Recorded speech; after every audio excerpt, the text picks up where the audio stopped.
Assalamualaikum warahmatullahi wabarakatuh. Halo semuanya, perkenalkan nama saya Aulianti Safira dari kelas 4C. Di sini saya akan menjelaskan materi mengenai teks ulasan. Sebelum kita menyimak materi pembelajaran teks ulasan, alangkah baiknya kita membaca doa terlebih dahulu agar materi yang akan kita simak dapat diterima dengan baik. Berdoa dimulai. Berdoa selesai. Terima kasih semuanya. Mari kita simak bersama-sama video pembelajaran mengenai teks ulasan. Dalam teks ulasan, terdapat 4 poin yang akan kita bahas. Yang pertama ada menunjukkan ciri-ciri teks ulasan, yang kedua menjelaskan kembali teks ulasan, yang ketiga menelaah struktur dan kaidah teks ulasan, dan yang keempat menyusun teks ulasan. Pembahasan poin yang pertama yaitu menunjukkan ciri-ciri teks ulasan. Nah, ada apa aja sih di ciri-ciri teks ulasan itu? Mari kita bahas. Yang pertama ada pengertian teks ulasan. Apa sih pengertian teks ulasan itu? Teks ulasan adalah teks yang berisi ulasan atau penilaian review terhadap suatu karya. Nah, karya apa saja yang bisa kita ulas? Yaitu ada karya drama, buku, maupun film. Tujuannya apa? Tujuannya untuk mengetahui kualitas, kelebihan, dan kekurangan yang dimiliki karya sastra tersebut. Pembahasan yang kedua yaitu ada ciri teks ulasan. Yang pertama ada memuat informasi berdasarkan pandangan atau opini penulis terhadap suatu karya. Yang kedua, pendapat tersebut berdasarkan fakta yang diinterpretasikan dari karya. Yang ketiga, opininya berdasarkan fakta. Dan yang keempat, dikenal istilah lain yaitu resensi. Poin yang kedua, menjelaskan kembali teks ulasan. Nah, di sini ada maksud suatu teks ulasan. Apa sih maksudnya? Teks ulasan berisi sebuah ulasan atau penilaian terhadap suatu karya, baik cerita pendek, novel, drama, atau film. Maksud adanya sebuah ulasan mengenai suatu karya yaitu untuk memberikan gambaran kepada pembaca mengenai suatu karya sastra yang diulas. Adanya ulasan tersebut dapat memberikan kemudahan bagi pembaca. Kemudian, ada kekurangan dan kelebihan suatu teks ulasan. Nah, kekurangan, suatu teks mungkin dijumpai pada pilihan kata dan penggunaan bahasa. Namun, teks ulasan tidak selalu memiliki kekurangan. Di dalamnya tentu terdapat sejumlah kelebihan, seperti kejelasan penyampaiannya, penggunaan bahasa, dan kelebihan aspek lain. Terdapat contoh kekurangan dan kelebihan dalam novel Dilan tahun 1990 berikut ini. Dia adalah Dilan tahun 1990 edisi 1 berwarna biru muda dengan tokoh Dilan yang sepeda motornya yang dijadikan covernya.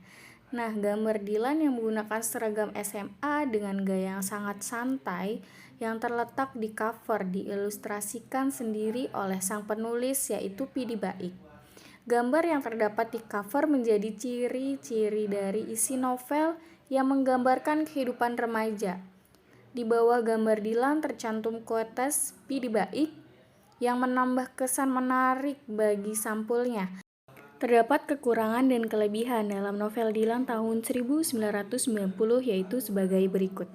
Kekurangan yang bisa kita ambil dari novel Dilan 1990 yaitu yang pertama, deskripsi mengenai tokoh kurang detail seperti tinggi, rupa wajah, dan warna kulit. Yang kedua, tidak konsisten di dalam penggunaan gaya bahasa seperti kata ga dan enggak. Yang ketiga, akhir dari buku ini yang menggantung, meski bukan benar-benar yang terakhir, mengingat adanya buku yang kedua, yaitu Dilan 1991, tapi tetap membuat penasaran. Yang keempat, beberapa humor terasa garing dan terkesan seperti dipaksa. Nah, kemudian kelebihannya dari novel Dylan ini, yang pertama dapat membuat cerita lebih hidup hanya dengan dialog karena setting tempatnya hanya sedikit dan itu tidak dijelaskan secara detail. Yang kedua, dialog yang digunakan adalah kalimat langsung sehingga bisa membuat percakapan lebih hidup dan menarik.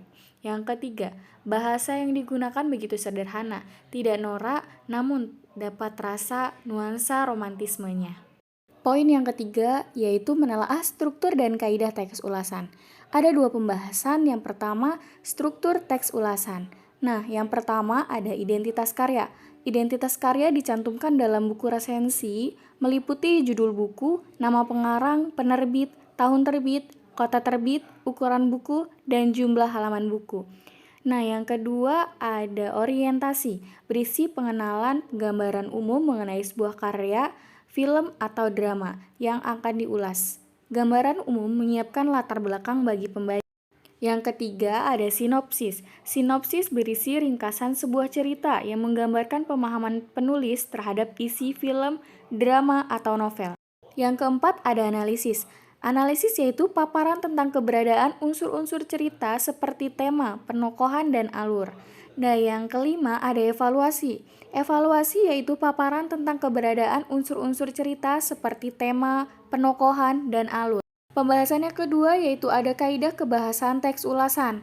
Nah, yang pertama ada menggunakan konjungsi penerangan. Konjungsi penerangan ini merupakan konjungsi yang menggunakan kata hubung bahwa, yakni, dan yaitu.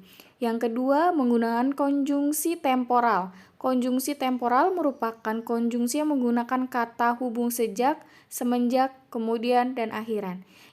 Dan yang ketiga menggunakan konjungsi penerangan. Konjungsi penerangan ini merupakan konjungsi yang menggunakan kata hubung bahwa, yakni, dan yaitu. Dan poin yang keempat yaitu menyusun teks ulasan. Nah, ada langkah-langkah penyusunan dalam teks ulasan.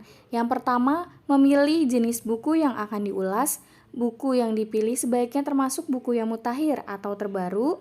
Yang ketiga, membuat anatomi buku. Yang keempat, setelah menemukan buku yang diulas selalu diikuti dengan membaca, mencatat hal-hal yang penting dan kata kunci dalam buku. Yang kelima, membuat judul teks ulasan. Yang keenam, membuat ringkasan secara garis besar. Yang ketujuh, memberikan penilaian buku. Yang kedelapan, menonjolkan sisi lain dari buku yang diulas. Yang kesembilan, mengulas manfaat buku. Dan yang terakhir, memberikan penilaian. Itulah pemaparan materi mengenai teks ulasan. Semoga kalian bisa terbantu dengan adanya video ini. Kurang dan lebihnya mohon maaf. Wassalamualaikum warahmatullahi wabarakatuh.